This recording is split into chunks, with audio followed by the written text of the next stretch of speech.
Hey everybody, welcome back to my channel. This is Abby with Abby Reviews, and this is going to be my review and recap for the Circle Atlanta Season 1, Episode 6, End of the Night. I don't remember where we left off. I don't remember what was happening. We just going to jump right into this. I'm hot. It's Sunday. I just got out of praise and worship. I'm drained. So, let's just go. Okay, so we start back where apparently we left off with Rico and Mulatto hashing out their non-issue. Again, I say this is a lot of emotion for someone who's safe. So I just, girl, it is not even that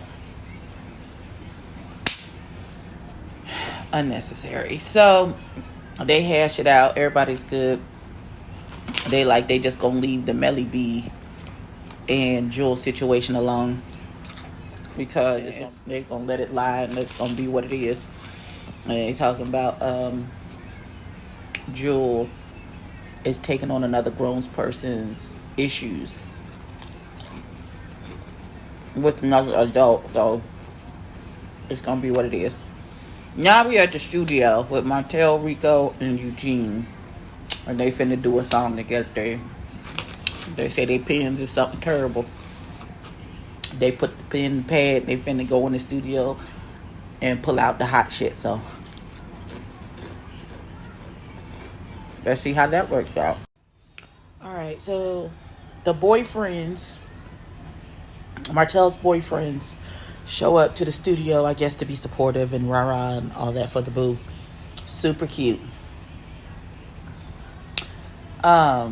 Once again, one is cute. It's a consensus that the one little brown skin boyfriend is cute. Everybody thinks the brown skin boyfriend is cute. The little chocolate baby that's on the other side of this seems to be an acquired taste. I don't know. He seems very quiet and very to himself. I'm sure he's very sweet and everything. But yeah, that was real cute. So they get into the studio. Euegene. Okay, so let me make this observation. Maybe it's just me because I'm a straight. But when Euegene got into the booth, this song is like a nasty, ratchet song about leaving the club at the end of the night to get some nasty. So it seems that Euegene is rapping with female pronouns, like "come here, bitch, let me clap them cheeks," that type of thing. Okay, so Euegene is using female pronouns. When Rico go in the booth, he's definitely talking about spreading his pussy all over the niggas, throwing his pussy on niggas. That's what he's saying. Now, I didn't hear Martell's verse, so I can't rightly call how Martell is when he raps, how his lyrics go. But did anybody else catch that? Did that seem weird to anybody else?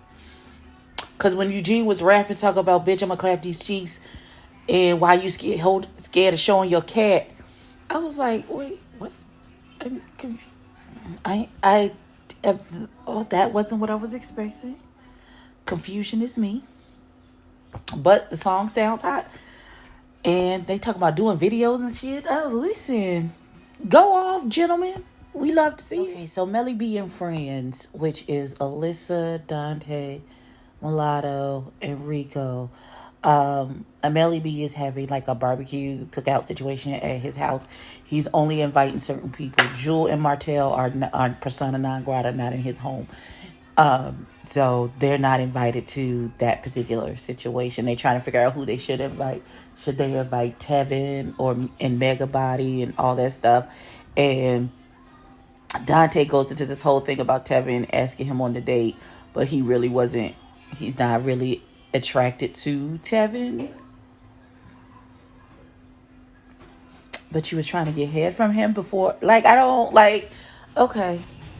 All right, men clearly work differently. I guess you can not be attracted to somebody and still want them to give you head.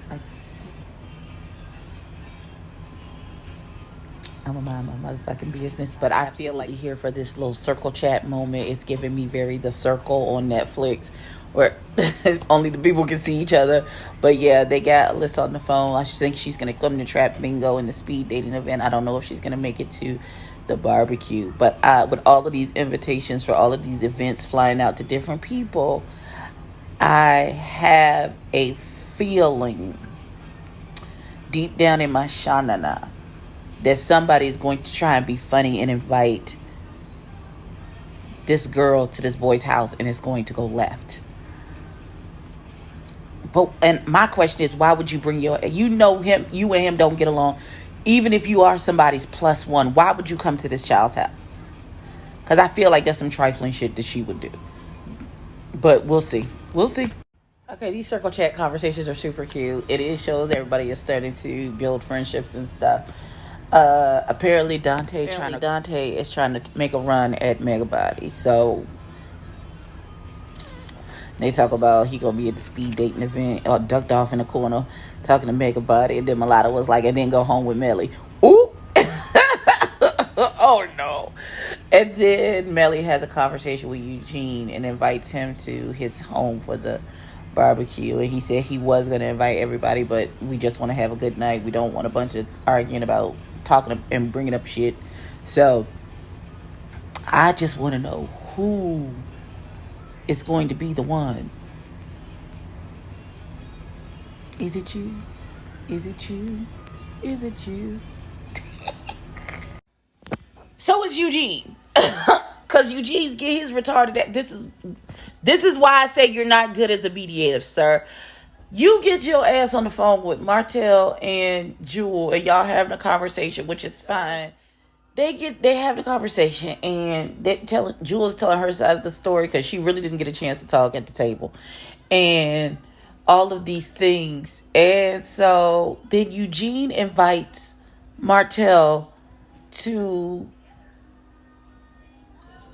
Melly B's house for this barbecue event that he's having this evening.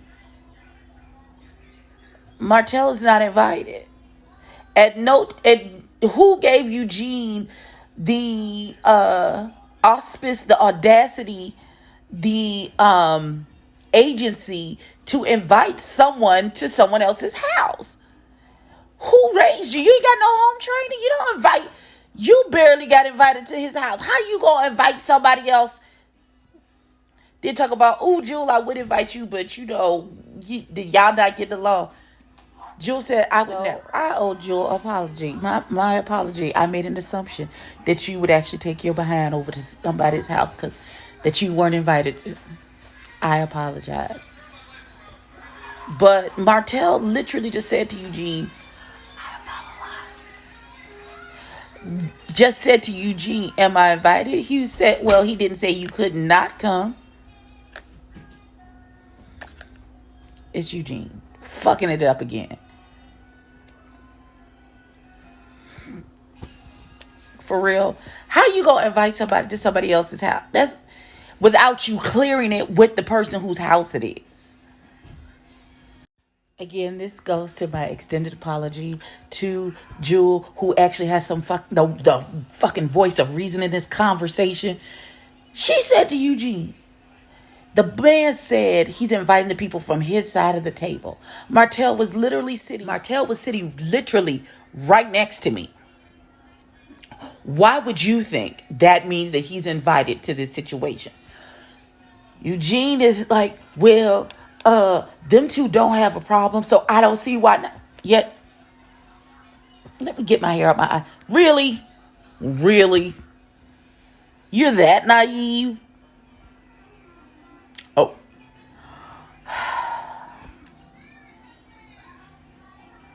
Euegene gonna get himself uninvited from all of the events at this point. Again, my apologies to Jewel for thinking that you didn't have common sense. But I can clearly tell you have common sense. That girl just said, if you don't fuck with me, I would never show up at your house. That I would just never do it. It don't make no sense. Eugene done got damn beside himself talking about, oh, well, I'm going to have to start checking people about stuff that don't make no sense and blah, blah. First of all, you about to get uninvited because nobody gave you permission to invite anybody to this event. Talk about you finna checks. Who you gonna check? Who you gonna check? Who you gonna check? Who you gonna check? And what you gonna check them about? Business that ain't yours? If you... Eugene, you this close, baby. You this close to being one of those. So, Tevin and Melly have a conversation. Melly invites him to trap bingo, where apparently Martell will not be invited. Get to know Tevin without Martell's influence, I guess, because they're friends. I don't know, but he invited him, and then Melly B made mention that Mulatto and Jewel now have an issue. I don't know what that's about, but we'll see. I'm ready for Melly B to cuss out Eugene for inviting Martell to his house without his permission. Let's get to that part. I am confusion. I am absolute confusion. So, Eugene brings Martell in. Hey, everybody, how you doing? And he was like, oh, so you got the +1 invite? And like I was saying, Eugene was barely invited. So how are you inviting someone else to someone else's home? And, he's like, okay, it's fine. It's whatever. They don't really have, Melly don't really have an issue with each other. It's Melly B has an issue with Jewel, and Jewel is Martell's homegirl. But in and of itself, Martell and Melly B don't particularly have an issue with each other. Now, apparently, Mulatto has an issue with Martell. I don't know what the issue is or why she has one, but she's legit not even speaking to this child. This man came in. She's in a different room and she's pretty much ignoring him. And he was like, I'm trying to figure out what's going on with Mulatto. And everybody's like, I don't know. And so Rico in his confession says Mulatto has an issue with Martell. I know that, but he doesn't know that. Well, if he don't know that, how do they even have an issue? So he goes in to speak. He's one of those people, oh, you go speak to me. He's like, hey, how are you? How are you doing? She was like, hi, Martell. And he was like, did I miss something? What? I'm so confused. I'm so confused about what's happening on this show. Like, at this point, I feel like Martell is dragging it. You've been accepted, even though you were not invited into this situation. Actually invited. The host is being gracious. You can say, just don't cause no whole bunch of shit, because that was the whole point of not being invited in the first place. But you on the whole phone conversation with Tevin didn't even know this was happening. You know why? Because he was not invited. Just like you weren't invited. That's why you didn't know what's happening until Eugene opened his big fat ass. You know what? I don't understand what the issue is with Mulatto and Martell and why she's not talking to him. And apparently the next episode that comes out is going to be their mid-season finale. Now, I love y'all over there at the Circle. However, y'all are not consistent enough to be having mid-season breaks. You already had your mid-season break when y'all was gone for like a month and a half. Don't even have a firm date of when your episodes are coming out. Either every week, every 2 weeks, every 3 weeks, whenever y'all can get them out. So, for y'all to be taking a mid-season... Okay. Hopefully, y'all don't be gone for 6 months. But... this gave me a headache. That was my review and recap for The Circle Atlanta Season 1, Episode... 6. Like, comment, and subscribe. Tell a friend to tell a kid, and I'll catch y'all in the next one. Peace.